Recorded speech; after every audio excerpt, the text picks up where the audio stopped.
한국처럼 이상한 나라는 처음입니다. 이런 나라에 여행을 가는 관광객들이 불쌍하네요. 여기 한국 여행을 온 중국인 기자가 경악하고 있습니다. 한국인들은 수준이 아이고 한국이 너무 불편하다고 호소하고 있는데요. 오늘의 사연 시작합니다. 안녕하세요. 저는 중국에서 문화부 기자로 근무하고 있는 리시닝이라고 합니다. 중국처럼 세계에서 문화적으로 훌륭한 나라는 없죠. 중국의 역사가 유구하고 엄청난 만큼 문화 또한 세계인의 로망으로 우뚝 섰으니까요. 그래서 그런지 요새 유독 한국이 조금 거슬렸습니다. 한국은 늘 중국의 문화나 역사를 베끼고 있는 현실이고 K-팝이나 영화, 소설 등의 대중문화 또한 중국의 아류인 것이 확실하죠. 중국을 베끼면서도 아무런 문제를 느끼지 못하고 있고 세계인들은 그저 한국의 문화가 세계를 지배했다고 말하고 있습니다. 저는 투철한 기자 정신으로 한국이 중국을 베끼고 있는 현실을 고발하고 세계에 중국을 제대로 알리는 노력을 하기 위해 기자가 되었죠. 한국이나 일본 등 중국을 우러러보는 나라들이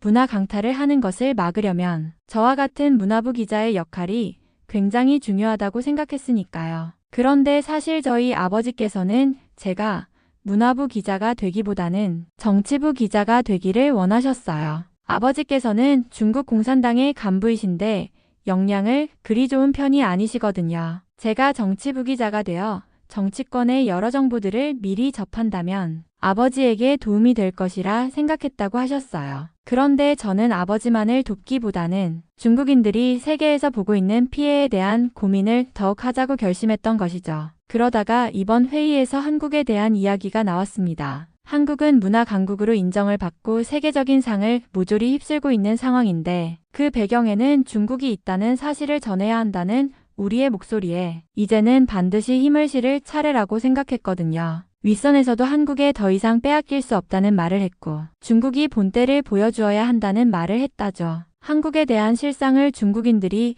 모두 알아야 하기 때문에 특집 기사를 길게 연재할 계획을 세우게 되었습니다. 직접 한국에 가서 각종 문제들을 직접 취재해야 했으니까요. 분명 한국에 도착하고부터 취재할 것이 투성이일 것입니다. 중국어를 한글이라는 한국식 중국 문자로 고쳐서 써둔 간판은 물론 자신의 조상이 중국인임에도 토종 한국인이라고 속이는 사람들까지 여러모로 문제가 많은 나라일 것이 분명했어요. 그런데 역시나 한국에 가고 싶어하는 기자는 단 한 명도 없었습니다. 차라리 중국 내 다른 지역을 가고 말지 한국처럼 위생적이지 못하고 가난한 후진국에 가는 것은 꺼려했거든요. 저희 팀 직원들 전부 약속이라도 한 듯이 아무도 나서지 않았습니다. 이번에 승진한 선배는 얼마 전에 강아지가 새끼 낳았다며 출장을 거절했고 제 후배는 자신의 할머니가 곧 돌아가실 것 같이 편찮으시다며 난처한 표정을 지었죠. 그렇다고 팀장님이 갈 수는 없었습니다. 팀장님은 일본 출장 계획을 이미 잡아두었기 때문에 갑작스러운 한국 출장을 가는 것은 무리였거든요. 결국 저와 제 동기를 비롯한 인턴 사원을 주축으로 한 취재팀이 꾸려졌습니다. 중국의 젊은 인재들이 가는 만큼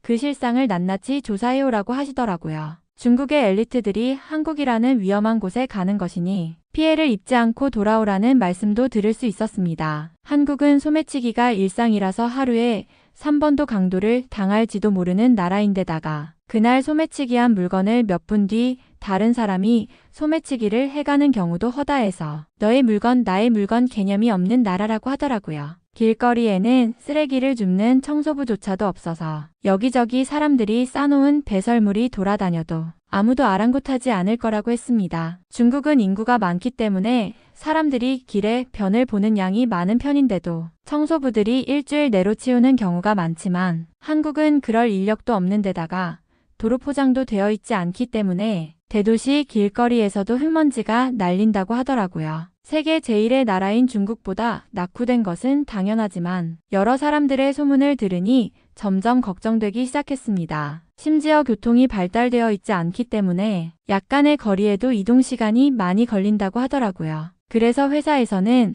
서울의 몇몇 지역만 가보는 취재임에도 일주일이 넘는 꽤나 오랜 기간 출장을 보내주었는데 그 기간을 잘 버틸 수 있을지 너무 걱정이 되었습니다. 그래도 한국은 심지어 물가가 저렴하기 때문에 중국 고소득자의 여유를 마음껏 누릴 수 있다는 생각에 약간 설레기도 했습니다. 중국의 기자 정도면 한국 대통령 급의 급여를 받고 있는 것 같다는 생각이 들었거든요. 그렇게 저희는 한국으로 떠나는 날이 되었습니다. 부모님께 간만에 연락을 드리고 한국 출장에 대한 이야기를 했죠. 그런데 부모님께서는 방방 뛰시면서 그곳은 절대 가면 안 된다며 걱정하시더라고요. 하나밖에 없는 귀한 외동딸이 그런 위험지역에 가는 것은 절대 막아야 한다며 그런 회사를 당장 그만두라는 말씀까지 하셨습니다. 정치부 기자가 되었더라면 굳이 한국에 갈 필요 없었을 텐데 문화부 기자가 되어서 한국 문화 때문에 그런 무서운 나라까지 간다고 하시더라고요.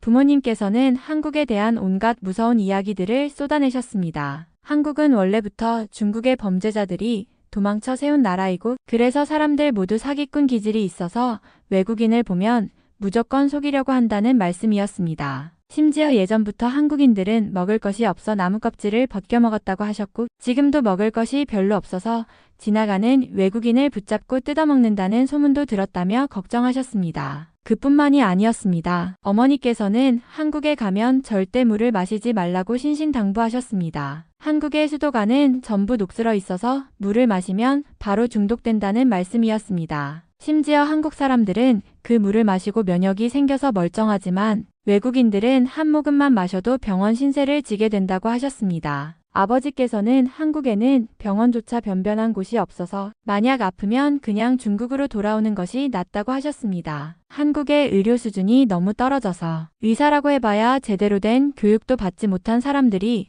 주먹구구식으로 치료하는 수준이라는 말씀이었습니다. 또한 한국에는 경찰이 있지만 사실상 제 역할을 하지 못하며 사람들이 막고 있어도 모른 척 지나간다고 하셨습니다. 경찰조차 뇌물을 받아야만 움직이고 중국인이라는 이유만으로 경찰이 신고를 받아주지 않을 수도 있다고 하셨습니다. 그러면서 가장 중요한 것은 한국의 치안이 너무 위험해서 여자가 혼자 다니면 무조건 납치된다는 것이었습니다. 특히 중국 여성은 한국에서 인기가 많아 한국 남자들이 보면 무조건 따라와서 납치해버린다고 하셨습니다. 부모님께서는 정말 심각한 표정으로 따라 제발 가지 마라. 거기는 사람이 살 곳이 아니다. 라고 말씀하셨습니다. 하지만 이미 출장은 결정된 일이었고 제 입장에서는 그저 과장된 이야기처럼 들렸습니다. 아무리 그래도 같은 아시아권인데 설마 그렇게까지 후진적일까 싶었습니다. 그래도 부모님께서 그렇게까지 걱정하시니 마음이 조금은 불안해졌습니다. 저는 부모님을 겨우 진정시키고 전화를 끊었지만 그 후로도 마음이 개운하지 않았습니다. 정말 한국은 그렇게 위험한 나라일까요? 중국에서는 너무나 당연한 깨끗한 도로, 친절한 사람들, 안전한 환경이 없는 나라라면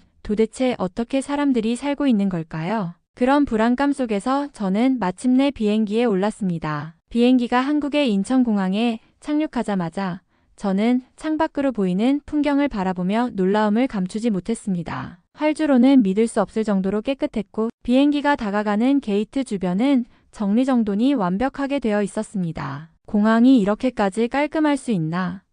라는 생각이 들 정도였습니다. 비행기에서 내리자마자 공항 내부로 향했는데 그 순간부터 부모님께서 하셨던 말들이 전부 거짓이었다는 사실을 깨닫게 되었습니다. 천장부터 바닥까지 반짝거릴 정도로 깨끗했고 공기가 너무나 쾌적했습니다. 무엇보다도 중국의 공항에서는 흔히 맡을 수 있는 퀴퀴한 냄새조차 전혀 나지 않았습니다. 모든 시설이 최첨단으로 갖춰져 있었고 방향을 찾기 쉽도록 표지판도 매우 체계적으로 정리되어 있었습니다. 공항 직원들은 하나같이 친절했습니다. 중국에서는 공항 직원들이 대체로 무뚝뚝하고 불친절한 경우가 많았지만 여기서는 모두가 웃으며 친절하게 안내해 주었습니다. 한국인들은 외국인을 보면 무조건 속이려고 한다던 부모님의 말이 생각나서 긴장했지만 그런 기색은 전혀 보이지 않았습니다. 오히려 먼저 다가와서 도움이 필요하냐고 물어볼 정도였습니다. 입국 심사를 마친 후 수화물을 찾으러 갔는데 제 짐이 나오기를 기다리는 동안 주변을 둘러보다가 또 한 번 충격을 받았습니다. 바닥에는 먼지 하나 없었고 벽면과 천장도 완벽하게 관리되고 있었습니다. 심지어 공항 내부에는 식물들이 잘 가꿔져 있어서 공기마저 상쾌했습니다. 그뿐만이 아니라 무료 와이파이 속도는 상상 이상으로 빨랐고 휴대폰을 충전할 수 있는 공간도 넉넉하게 마련되어 있었습니다. 부모님께서는 한국이 후진국이라고 하셨지만 제가 본 인천공항은 지금까지가 본 어느 나라의 공항보다도 훨씬 앞선 미래형 공항이었습니다. 도대체 어떻게 이렇게까지 완벽하게 운영될 수 있는지 믿을 수가 없었습니다. 공항에서 나와 차량을 타고 이동하는 동안 동료들은 창밖으로 보이는 한국의 모습에 연신 감탄했습니다. 도로는 완벽하게 정비되어 있었고 신호체계도 매우 효율적이었으며 무엇보다도 교통이 너무나 질서정연했습니다. 모든 것이 매끄럽게 돌아가는 모습에 한 동료가 농담조로 말했습니다. 봐, 이거 봐. 한국이 이렇게 발전할 수 있었던 건 분명 중국 기술을 전부 훔쳐갔기 때문이야. 아니면 이렇게까지 정돈될 수가 없어. 그 말을 들은 다른 동료들도 고개를 끄덕이며 맞장구 쳤습니다. 맞아. 예전부터 한국은 우리 걸 베껴서 성장했다고 했잖아. 전자제품이든 자동차든 다 중국에서 기술을 빼가서 만든 거라고 들었어. 여기도 자세히 살펴보면 중국 기술이 스며들어 있는 게 분명해. 그렇게 이야기하는 동안에도 우리는 서울 도심을 향해 달리고 있었습니다. 창밖으로 펼쳐지는 도시는 너무나 현대적이고 세련된 모습이었습니다. 고층 빌딩들은 유리로 반짝였고 도로에는 최첨단 전기버스와 친환경 차량들이 달리고 있었습니다. 거리에는 쓰레기 하나 없이 깨끗했고 시민들은 조용하면서도 질서정연하게 이동하고 있었습니다. 그 장면을 보던 동료 하나가 의미심장한 표정으로 말했습니다. 이 정도면 제대로 취재해 봐야겠어. 한국이 정말로 중국 기술을 훔쳐서 여기까지 온 게 맞는지 아니면 다른 무언가가 있는지 확인해 봐야겠어. 그 말에 나머지 동료들도 고개를 끄덕이며 동의했습니다. 그래, 우리가 직접 확인하고 증거를 찾아보자. 한국이 중국의 모방국이라는 걸 분명히 밝혀야 해. 그렇게 말하는 동료들의 표정은 확신에 차 있었습니다. 하지만 저는 여전히 어딘가 찜찜한 기분이 들었습니다. 정말로 한국이 단순히 중국을 모방한 나라라면 왜 모든 것이 이렇게까지 완벽하게 정돈되어 있을까? 왜 내가 살아온 환경보다 훨씬 더 앞선 모습으로 운영되고 있을까? 그런 의문을 품은 채 저는 창밖을 바라보며 깊은 생각에 잠겼습니다. 차량이 서울 도심에 가까워질수록 거리의 풍경은 더욱 놀라웠습니다. 높은 빌딩 사이로 형형색색의 디지털 광고판이 빛났고 거리에는 수많은 사람들이 오가고 있었습니다. 하지만 혼잡스럽거나 어수선한 느낌이 전혀 없었습니다. 모든 것이 너무나 질서정연하고 정돈되어 있었습니다. 우리는 가장 번화한 거리 중 하나로 들어섰습니다. 동료들도 여기저기 둘러보며 감탄을 금치 못했습니다. 이거 봐. 길거리가 이렇게 깨끗할 수가 있나? 쓰레기가 하나도 없어. 실제로 거리는 놀라울 정도로 깨끗했습니다. 중국의 대도시 번화가에서는 종종 길가에 담배꽁초나 음식물 쓰레기가 널려있는 모습을 볼 수 있었지만 여기서는 그런 장면이 전혀 보이지 않았습니다. 바닥에 떨어진 휴지 하나조차 찾아보기 어려울 정도였습니다. 공기도 너무 맑아. 원래 이렇게 공기가 깨끗한 거야? 한 동료가 깊게 숨을 들이마시며 말했습니다. 서울은 대도시임에도 불구하고 공기가 맑고 쾌적했습니다. 중국의 대도시에서는 늘 뿌연 스모그가 낀 하늘을 보는 것이 익숙했는데 여기는 그런 기운이 전혀 없었습니다. 사람들도 전부 너무 조용하고 예의가 바른 것 같아. 아무도 우리를 밀치거나 시끄럽게 떠드는 사람이 없어. 정말 그랬습니다. 서울의 거리에는 수많은 사람들이 있었지만 서로 부딪히거나 함부로 새치기 하는 모습이 보이지 않았습니다. 모두 자연스럽게 질서를 지키며 걸어가고 있었고 심지어 대화 소리도 지나치게 크지 않았습니다. 길을 따라 걷다가 대형 쇼핑몰에 들어섰습니다. 그곳에서는 최첨단 무인 시스템이 도입되어 있었고 계산대에는 긴 줄이 없었습니다. 사람들은 질서 있게 셀프 결제를 하고 있었고 안내 로봇이 곳곳에서 방문객을 도와주고 있었습니다. 이 정도면 완전히 미래 도시인데 한 동료가 놀란 표정으로 말했습니다. 중국에서도 무인 기술이 도입된 곳이 있지만 이곳처럼 완벽하게 운영되는 경우는 드물었습니다. 우리는 거리를 걸으며 한국의 모습에 점점 더 놀라움을 느꼈습니다. 처음에는 한국이 중국을 모방한 나라라고 생각했지만 이 모든 것이 단순한 모방으로만 이루어질 수 있는 걸까? 기술과 시스템뿐만 아니라 사람들이 스스로 지키고 있는 시민의식과 질서까지 포함해서 말이다. 그때 동료 한 명이 조심스럽게 말했습니다. 아무리 봐도 한국이 그냥 중국을 모방해서 성장한 건 아닌 것 같은데 그 말에 순간 정적이 흘렀습니다. 아무도 쉽게 대답하지 못했습니다. 한국이 정말 단순한 모방국이라면 우리가 지금 보고 있는 이 모든 것은 설명되지 않는 것이었습니다. 건대 앞에 도착하자마자 우리는 거리의 분위기에 다시 한번 놀랐습니다. 화려한 네온사인과 감각적인 카페, 트렌디한 가게들이 늘어서 있었고 젊은 사람들로 북적였습니다. 중국의 대학가와도 분위기가 사뭇 달랐습니다. 여기서는 개성이 넘치는 패션을 한 사람들도 많았고 사람들의 표정이 밝고 여유로워 보였습니다. 여기 진짜 젊음의 거리네. 동료들은 카메라를 세팅하면서 주변을 둘러보았습니다. 우리는 건대 앞에서 외국인들을 대상으로 한국과 중국 문화에 대한 의견을 듣기 위해 인터뷰를 진행하기로 했습니다. 우선 한 백인 남성에게 다가가 질문을 던졌습니다. 실례합니다. 혹시 한국에서 생활하면서 중국 문화와 비교해 본 적이 있으신가요? 그는 잠시 생각하더니 조심스럽게 대답했습니다.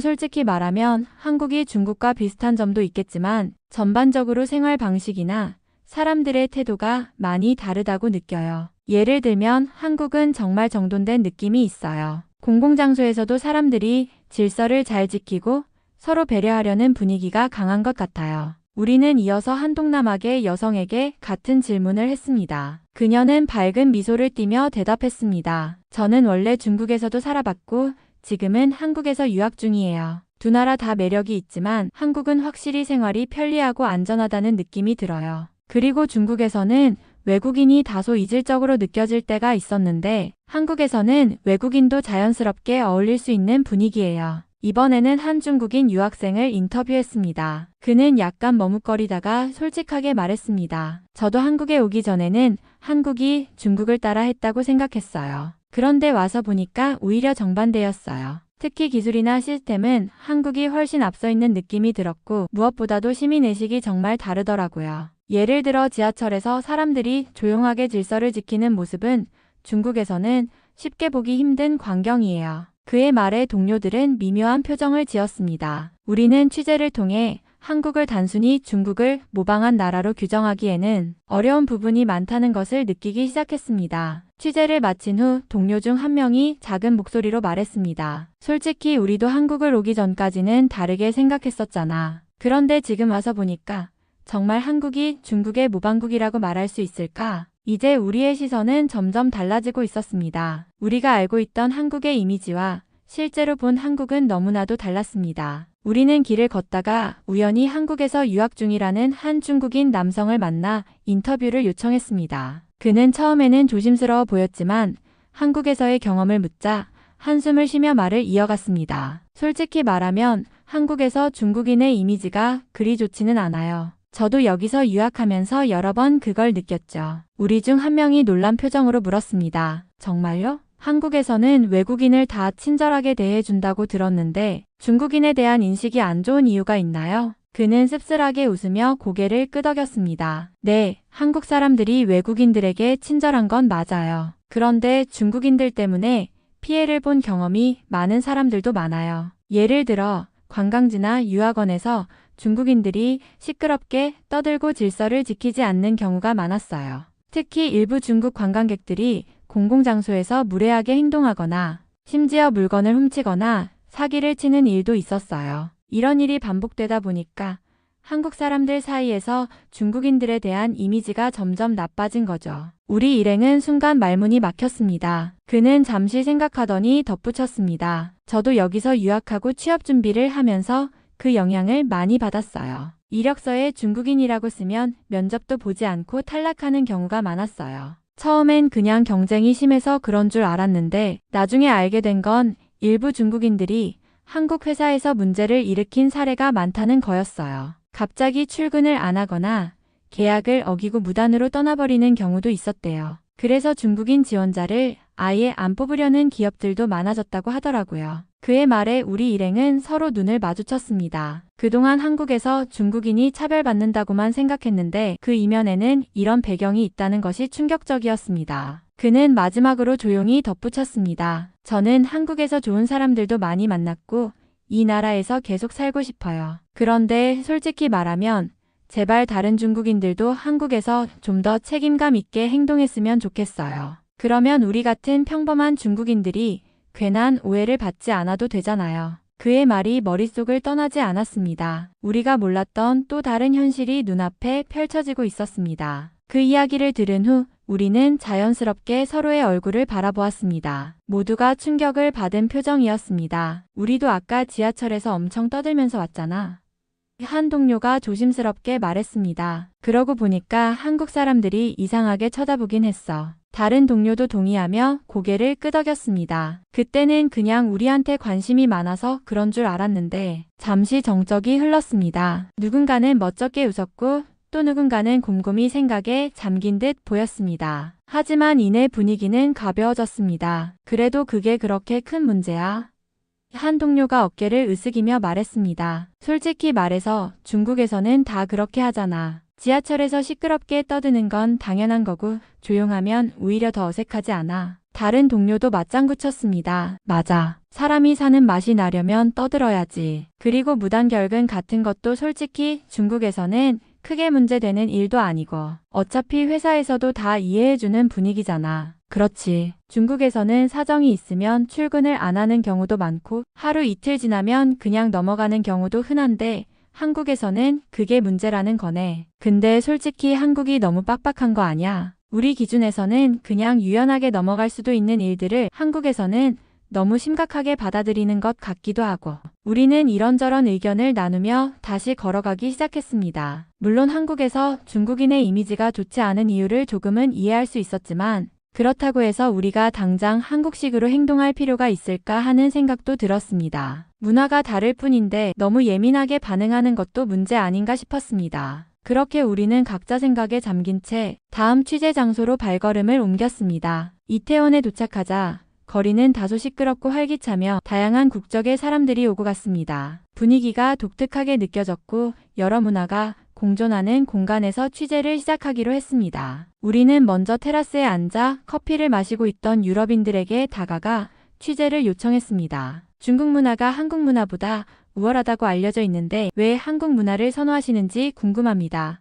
라는 질문을 던지자 그들의 반응은 예상치 못한 방향으로 흘러갔습니다. 금발의 남성이 먼저 말문을 열었습니다. 저희가 왜 중국이 한국보다 우월하다고 생각하냐고요? 그런 질문을 듣다니 정말 어이없네요. 그는 눈을 크게 뜨고 저희를 쳐다보며 조금 당황한 표정을 지었습니다. 중국은 정말 위대한 역사를 자랑하지만 요즘은 도태된 나라가 되어버린 것 같아요. 반면 한국은 정말 대단해요. 한국이 중국 옆에서 이렇게 문화적으로 성장해 왔다는 것이 너무 멋있고 그 과정에서 세계적인 인정을 받고 있는 게 정말 놀라워요. 여성이 이어서 말했습니다. 중국은 여전히 많은 부분에서 문제가 많고 문화적으로도 발전이 멈춘 느낌이에요. 한국은 그 반대죠. 세계적으로 문화가 제일 발달한 나라라고 할 수 있어요. 음악, 영화, 패션, 기술 그 모든 것이 한국에서 나왔잖아요. 한국은 세련되게 발전해왔고 점점 더 많은 사람들이 한국 문화를 선호하는 이유를 알 것 같아요. 그들은 우리의 질문에 대해 화를 내며 한국이 왜 이렇게 발전했는지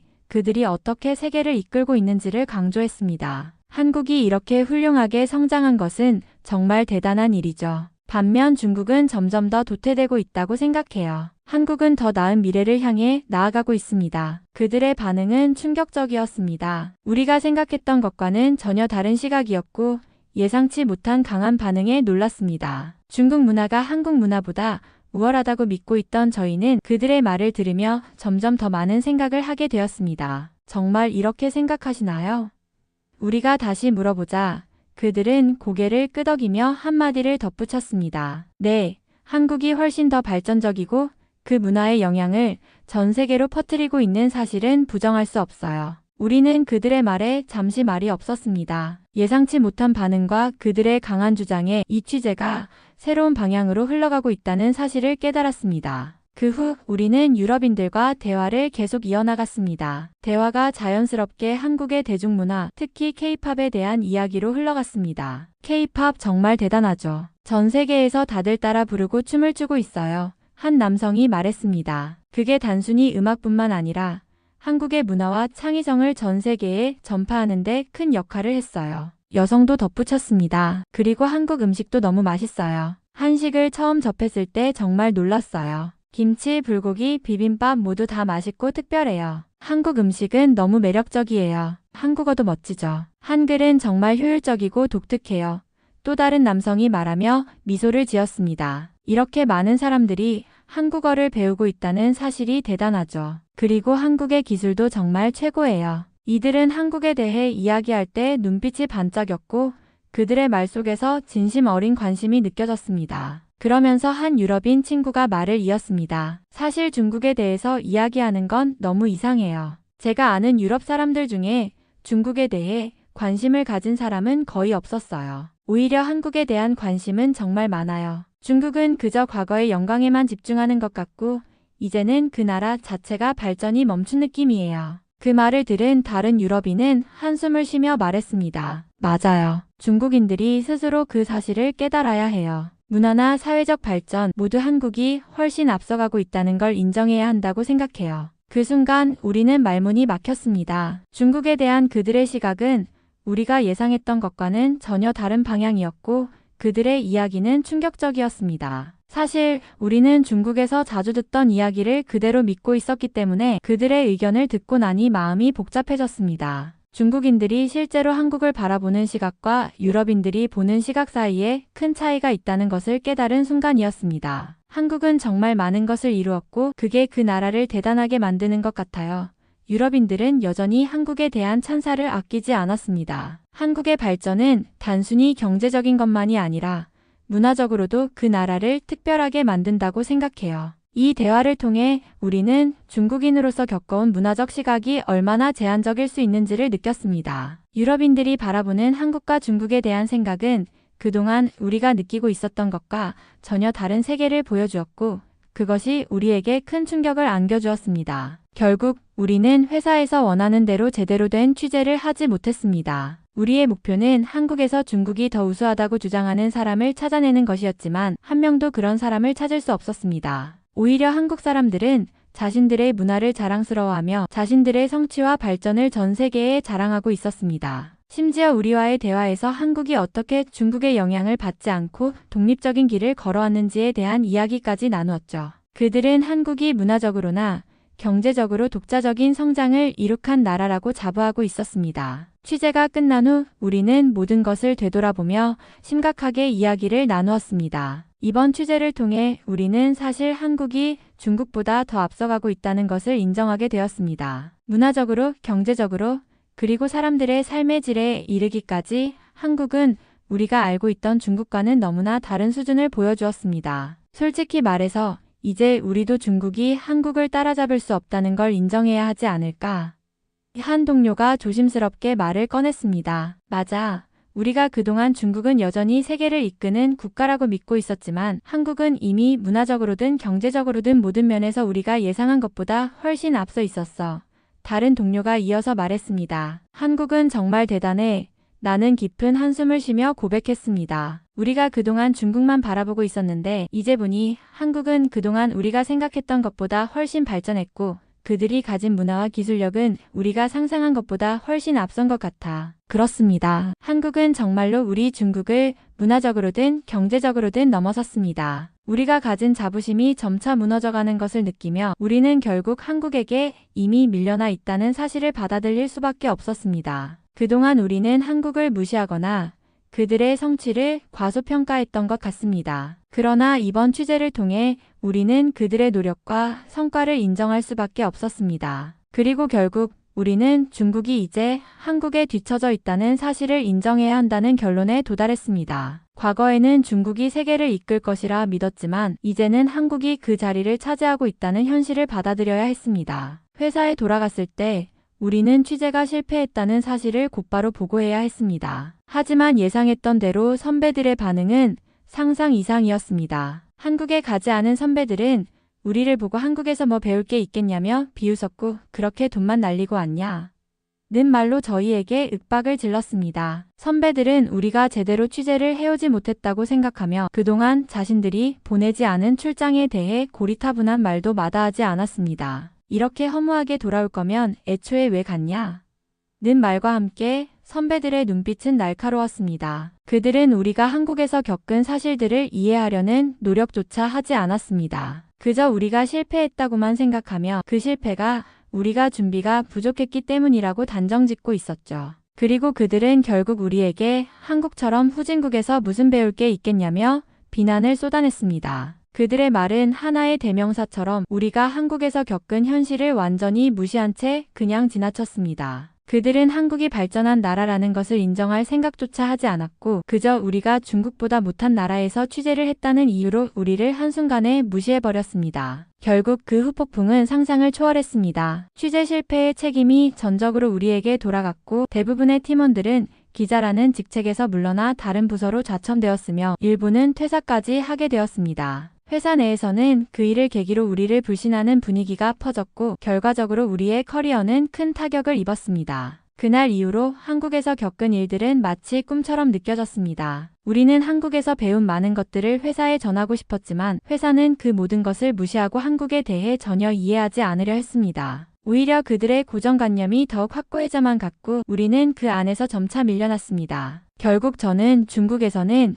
도저히 살 수 없다는 생각을 했죠. 아버지나 부모님도 너무 힘들었고 회사도 없으니 차라리 한국에서 새롭게 시작하려는 생각을 했던 거죠. 그런데 한국에 가려고 마음먹고 가려고 한국어와 귀화 공부를 하는데 제가 알고 있는 한국의 역사와 너무 다른 점들이 많았고 나름 엘리트라고 생각했던 저에게 너무 충격적인 내용들이 많았습니다. 한국으로의 귀화가 오래 걸릴 일이라고 생각이 들고 차라리 당분간 한국에 가서 공장이라도 들어갈 생각이에요. 한국의 물가가 너무 비싸서 제가 모은 돈으로 들어가서도 살기 힘들 것 같지만 한국에서 일을 하게 된다면 그래도 편하다는 이야기를 들었거든요. 한국에는 중국인들이 꽤나 많이 넘어가서 살고 있다고 알고 있고 여기저기에 조용히 지내는 중국인이 많다고 정보를 들었거든요. 저도 그들처럼 한국에서 새롭게 살아갈 생각으로 준비하고 있어요. 제 동료들도 한국으로 가고 싶다는 이야기를 하는 경우가 많고 한국의 기자가 되기를 희망하는 동료도 있습니다. 한국에서의 새로운 삶에 대해서 정말 기대가 됩니다. 이번 사연은 여기서 마무리하도록 하겠습니다. 끝까지 시청해주셔서 감사드립니다. 좋아요와 구독은 영상 제작에 큰 힘이 됩니다. 꼭 한 번씩만 눌러주세요. 감사합니다. 한국은 일본의 영토이고 일본에게 도움을 받는 나라입니다.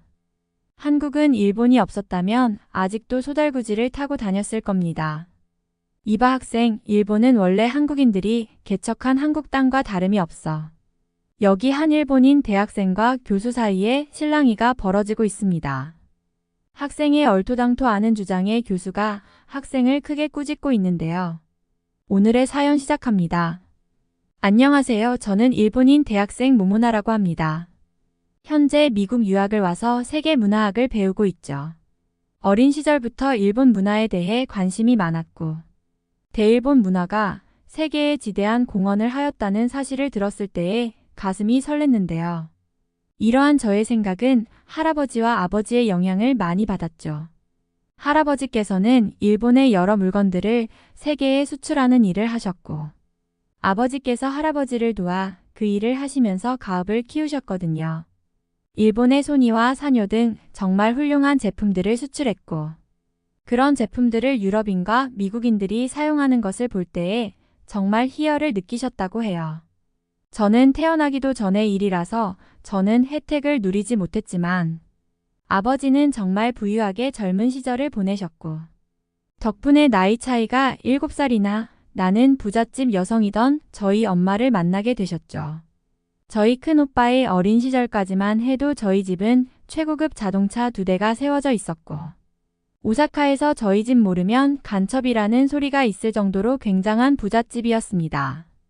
그런데 아버지의 사업은 영문도 모른 채 서서히 저물어갔고 막대한 사업 어음을 감당하지 못해서 저희 집은 쫄딱 망해버리고 말았습니다. 할아버지는 그 충격으로 인해서 돌아가셨고 할머니 또한 병으로 누워 계시다가 돌아가셨죠. 3층짜리 대저택에서 대가족이 살고 있었는데 갑자기 저희 집은 작은 빌라로 바뀌었고 그곳에서 제가 태어나게 된 것이죠. 사실 아무것도 없이 빈털터리가 되어버렸는데 그나마 저희 외할아버지가 빌라라도 구해주셨던 것이라고 합니다. 지금까지도. 저희 집은 외갓집 도움으로 근근히 살고 있고 아버지는 맨날 면목이 없다고 하시면서도 온갖 도움은 다 받고 계시죠. 그러면서도 아버지는 항상 일본의 제품과 일본의 문화가 전 세계로 뻗어나갔다고 하시며 그 일부는 당신이 담당하셨다고 말씀해 주셨는데요. 일본에서는 세계 최초인 물건들을 정말 많이 생산해냈고 휴대용 텔레비전이나 휴대용 카세트 같은 최초의 물건들을 정말 많이 팔았다고 해요. 그리고 전 세계에서 가장 잘 사는 나라인 적도 있었고 동경을 팔면 미국을 전부 살 수 있다는 등의 말까지 있었다고 하니 일본이 얼마나 대단한 나라였는지는 너무 유명한 이야기죠. 아버지는 항상 일본의 우수함에 대해 늘 말씀해 주셨고 특히 밥을 먹으면서 그 이야기를 들려주실 때면 밥을 다 먹어도 일어나지 못할 정도로 심취해서 연설을 하셨습니다. 학교에서 아무리 공부를 잘해도 일본의 과거를 모른다면 헛공부한 거라고 하시며 미국보다도 일본이 대단한 나라라는 것을 잊지 말라고 하셨는데요. 아버지께 이런 이야기를 항상 들어서 그런지는 몰라도 이런 내용이 당연한 것으로 믿고 자랄 수밖에 없었죠. 친구들 사이에서는 갑론을 박이 많은 내용이긴 했지만 일본이 정말 대단한 나라인 것은 사실이고 일본의 과거 또한 찬란한 것도 맞는 말이었으니까요. 한 친구는 일본보다는 미국이 더 크고 대단하다는 말을 했는데 그 말에 동의하지 못하겠더라고요. 그런데 몇 해 전부터 학교에서 K-팝 열풍이 불면서 학교는 점점 한국 문화에 쩌들어갔습니다. 제가 중학교 시절부터 이런 문제가 생겼는데 한글을 배우는 친구들이 생겼고 한국의 문화가 궁금하다면서 인터넷 등의 자료를 찾아보면서 한국에 대해 공부하는 친구들도 늘어나더라고요. 텔레비전 방송에서는 한국에 대한 내용이 넘쳐났고 한국인 탤런트들이 나와서 한국어로 방송을 진행하고 일본어 자막을 넣는데 무언가 잊을감이 든다고 느끼게 되었습니다. 그리고 그걸 보신 아버지는 갑자기 크게 화를 내시더라고요. 저는 단 한 번도 아버지께서 화를 내시는 것을 본 적 없기에 정말 많이 놀랐습니다. 한국은 일본이 다 키워준 나라인데 은혜를 모른다고 하시며 한국 때문에 사업 다 말아먹은 거고 일본이 지금 이렇게 어려워진 거라고 하더라고요. 저는 한국 때문에 사업이 망했다는 것은 금시초문이라 아버지께 조심스럽게 여쭈었죠. 한국과 아버지 사업이 무슨 상관이냐면서요. 그런데 아버지는 충격적인 대답을 하시더라고요. 한국이 일본을 이겨보려고 일본보다 저렴한 제품들을 팔게 되면서 미국과 유럽 시장을 서서히 장악하게 되었다고 하더라고요. 지금 텔레비전에 나오는 K-팝도 전부 일본의 음악을 따라한 것이고 가전제품 또한 일본의 가전을 자동차도 전부 베낀 거라고 하셨죠. 저는 친구들과 K-팝을 들을 때에 그런 눈치를 채지 못했는데 아버지께서 이런 말씀을 하시니 갑자기 한국에 대해 분노가 느껴졌죠.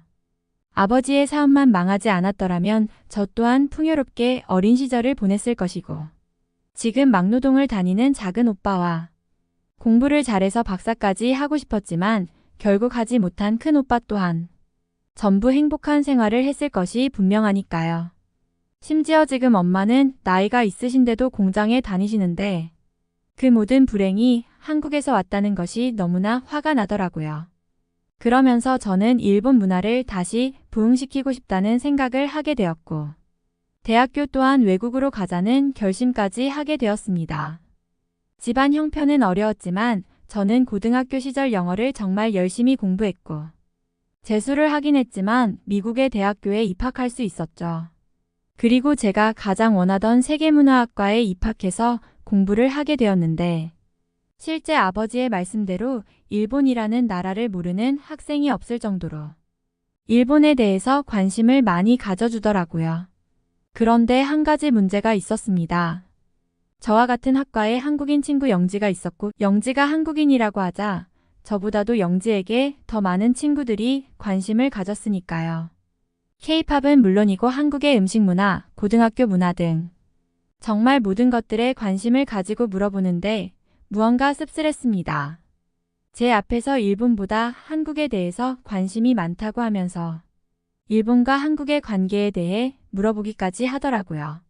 한국은 일본이 없었다면 경제 발전도 못했을 나라이고 일본의 문화들을 전부 베껴서 수출한 것이 분명한데 외국인들이 한국을 잘못 알고 있는 것이 확실했죠.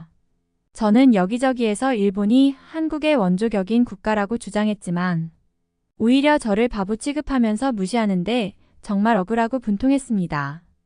같은 일본인 친구들은 저에게 와서 저의 말이 맞긴 하지만 그런 마음은 숨기는 것이 좋을 거라고 저에게 여러 조언을 해주었지만 도저히 분통이 풀리지 않더라고요. 그러다가 저는 엄마와 통화 도중 더욱 충격적인 소식을 듣게 되었습니다.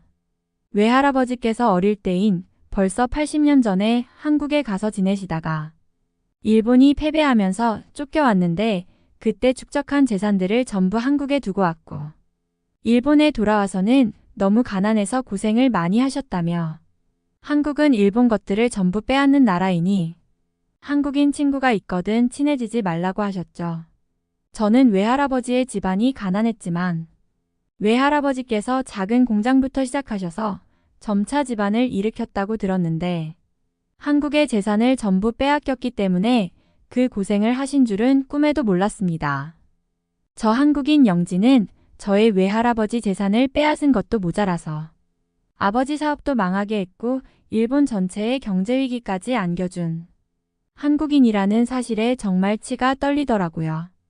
그것도 모르고 저 미국인 친구들은 한국의 문화가 좋다면서 영지를 따라서 한국식 치킨과 맥주를 마시러 다시고 한국의 음악을 들으면서 최고의 문화를 지녔다면서 추앙하는 모습을 보니 정말 화가 치밀어 오를 지경이었습니다. 그런데 수업 시간에 한국의 실체를 알릴 정말 좋은 기회가 생겼는데요. 바로 아시아 문화학 수업 시간에 한국과 일본에 대한 내용이 나왔거든요. 교수님께서는 한국의 문화가 세계를 지배하고 있다면서 현재 챗 GPT 등의 AI 프로그램에서도 한국과 미국의 문화가 가장 세계에서 인기 있고 훌륭한 문화라고 답할 정도로 대단한 인기인데 그 원인을 한국의 오랜 역사와 전통 때문이라고 말씀하셨죠. 한국의 역사는 중국과 함께 아시아에서 가장 유구한 역사를 지녔으며 한국의 독자적인 문명 발달을 통해서 현재의 문화까지 이어진 것입니다. 아마 한국의 문화를 추월할 국가는 100년 동안 나타나기 어려울 것이고 한국의 문화는 더욱 퍼져서 세계적인 선진 문화로 자리매김할 것이 분명합니다. 한국의 문화와 아시아의 문화에 대한 경험을 한번 나누어 보시죠. 수업 시간에는 여러 학생들이 손을 들며 정말 활발한 토의를 하곤 하는데 저에게는 아주 절호의 찬스와 같았습니다. 역시 저는 손을 번쩍 들었고 한국의 문화에 대해 말을 하기 시작했죠. 안녕하세요. 저는 한국의 옆 나라에 살고 있는 일본인 학생입니다. 한국의 문화에 대한 진실을 말씀드리기 위해서 이 자리에 섰습니다. 한국의 K-팝 문화와 음식 문화, 놀이문화 등 한국인들이 움직이는 전부가 세계적인 문화가 되어가고 있다고 말씀하셨는데 사실 한국의 문화는 일본의 문화를 베낀 것입니다. 일본은 한국의 음악보다 훨씬 먼저 세계적인 음악을 만들었고 드라마나 영화, 애니메이션까지 모두 한국의 수준을 능가합니다. 한국산 제품에 대한 이야기도 말씀하셨고 현재 고급 전자제품의 대부분이 한국산이라고도 하셨는데 사실 일본의 제품들을 전부 베낀 것이며 일본 제품의 모조품이라 봐도 무방합니다. 또한 한국은 사실 일본의 영토였으며 일본에 의해 발전한 나라입니다.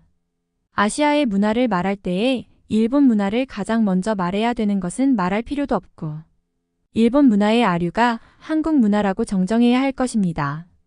마침 이 수업에는 한국인 학생이 없었고 저에게 반박할 사람은 아무도 없을 거라는 생각에 너무 신이 났습니다. 드디어 제가 묵혀둔 오랜 체증이 풀리는 것만 같았고 그간 한국 때문에 일본이 막대한 피해를 입은 것이 해소되는 것 같았거든요. 교수님도 아시아 문화를 전공한 분이 아니시기 때문에 한국과 일본에 대해 제대로 알지 못하실 것이 분명했으니까요. 그런데 갑자기 교수님께서 저를 쳐다보시면서 진실을 말해준다며 무섭게 말씀하시더라고요. 보통 학생들끼리 자유토론을 할 때에 사회를 보실 분 많은 개입은 없으신데 이러신 적이 처음이라 무척이나 당황스러웠습니다. 저를 일으켜 세우시고서 말씀하시는 것도 무척 부담스러웠죠. 이봐 학생 다시 일어나 봐요. 한국이 일본 때문에 피해를 입었으면 입었지 무슨 말도 안 되는 말을 해요. 일본이 한국의 원조 격이라는 말을 하고 있는데 오히려 그 반대입니다. 일본이라는 나라는 한국에서 건너간 사람들이 세우고 문화를 만든 국가예요. 일본의 학교에서는 그런 역사도 똑바로 안 가르쳐 준다는 말입니까? 여러분들 잘 들으세요. 내 처남이 동아시아 역사를 전공하고 교수로 있는 사람이라. 저만큼 한국을 제대로 아는 사람은 아마 없을 것입니다. 일본에서는 도레인이라는 말이 있고 고대 한국에서 일본으로 이주한 사람을 이르는 말이죠. 일본 국내청의 공식 기록에서도 나와 있는 내용인데요. 한국에서 이주해온 사람들과 초빙되어 온 사람들에게 다양한 문화와 기술이 전해졌고, 국내 청의 악기를 다루는 악사들 중에서는 당시 이주해온 사람의 자손들이 대대로 악사의 일에 종사하고 아악을 연주하는 사람들이 있다고 할 정도잖아요. 그런 문화와 기술이 일본에 전해져서 일본 발전에 기여했다는 것을 다행으로 여긴다고 하고요. 또 일본 천황의 조상은 한국인이라는 것이 공식적으로 나와 있는 내용인데 뭘 한국이 일본을 베끼고 모방했다고만 말하는 거죠? 한국은 일본보다도 훨씬 오래된 나라입니다. 일본은 한국의 문화와 기술이 있었기 때문에 제대로 된 나라가 생겼고 여러 기술들이 발전하면서 점점 나라가 커갔던 것이죠.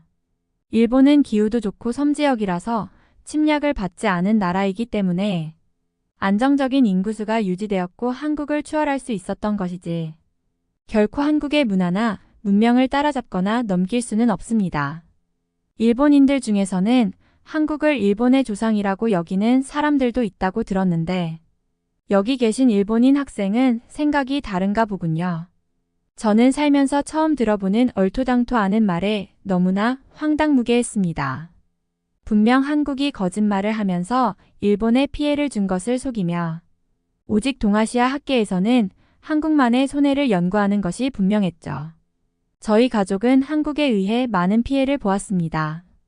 80년대에 호황이던 할아버지와 아버지의 사업은 한국산 무조품에 의해 망했고 외할아버지의 집안은 한국의 소가 재산을 빼앗기고 일본으로 쫓겨왔습니다. 이런 문제들은 모두 한국이 일본을 베끼고 전 세계에 사기를 쳤기 때문입니다. 1980년대에는 일본의 문화가 아시아를 넘어서 전 세계를 휩쓸었는데 한국의 문화가 저가 공세를 하면서 일본의 것을 자연스럽게 흡수했던 것이죠. 교수님은 저의 말을 끊으시고는 저에게 이런저런 질문을 하셨죠. 이봐, 학생 말이 맞다고 쳐. 한국의 문화가 일본과 유사하니까 조금 더 전 세계에 쉽게 진입할 수 있었겠지. 그러면 그동안 일본은 뭘 한 건가? 일본 문화가 경쟁력이 있었다면 한국 문화가 진입했어도 살아남았겠지. 그리고 보통 원조가 짝퉁을 이기지 않나? 여기 명품 가방을 든 학생들이 많이 보이는데 짝퉁이 이기는 거 봤어? 짝퉁들은 아무리 좋은 짝퉁이 나와도 결국 진품의 가치를 이기지 못해. 루이비통 짝퉁은 결국 루이비통을 못 이기지. 그런데 한국의 문화는 일본의 문화를 이겨버렸어. 그러면 한국의 문화가 일본보다 더욱 축적된 것도 많고 알고 보면 일본의 문화는 한국의 문화를 따라했다는 것이 증명된 꼴 아니겠어. 일본이 짝퉁이고 한국이 진품이었으니까 결국 한국이 이긴 거지. 일본은 단지 진품인 한국 문화보다 조금 더 먼저 세상에 나온 것뿐이었던 거야. 저는 한국에 의해 피해를 본 저희 가족에게 큰 상처를 안겨준다는 말을 하며 마무리할 수밖에 없었습니다. 저런 비유까지 하는 교수님에게 뭐라 할 말도 없었고 결국 지금 이긴 것은 한국이 분명하니 반박도 할 수 없었거든요. 교수님은 한국에 가보면 그들의 문화의 파워가 얼마나 대단한지 알 수 있을 거라며 한국 여행도 적극 권장해 주실 정도였죠.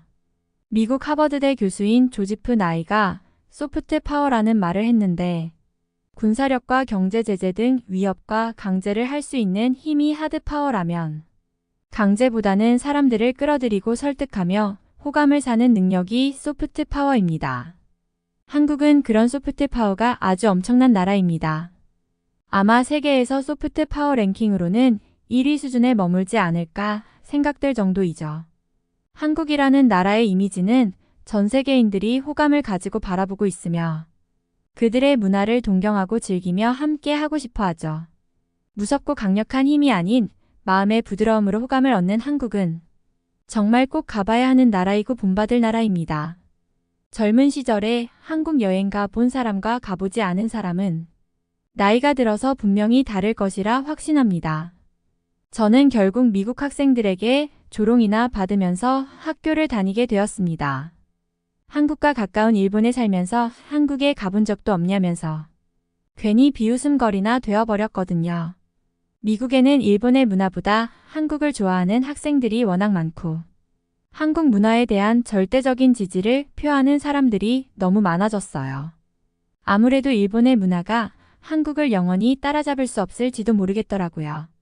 이제는 세계인들이 모두 한국을 너무 선호하고 있고 한국에 대한 소프트 파워가 너무 강해지는 바람에 다른 나라들이 설 자리가 없으니까요.